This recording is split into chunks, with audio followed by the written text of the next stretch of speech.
নমস্কার বন্ধুরা, আমার হাউস কুকিং চ্যানেলে সবাইকে ওয়েলকাম জানাই। তো সকাল সকাল মুরগির তরকারি করার জন্য বসিয়ে দিয়েছি প্রেশার কুকার।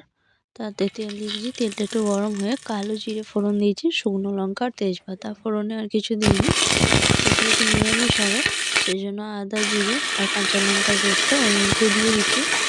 মশলাটা একটু নাড়াচাড়া করছি আর সামান্য পরিমাণ ওর মধ্যে এখন একটু লবণ দিয়েছি।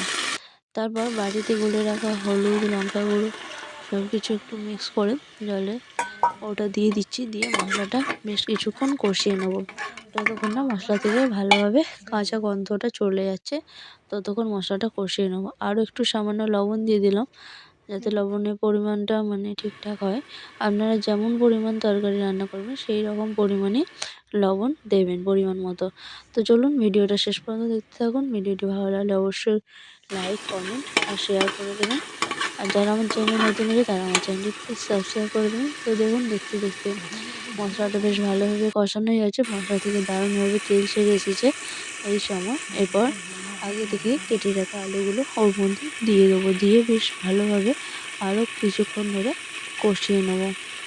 তো আলুগুলো ওর মধ্যে দিয়ে দিচ্ছি, দিয়ে বেশ ভালোভাবে কষিয়ে নিই, তারপর ফিরে আসছি।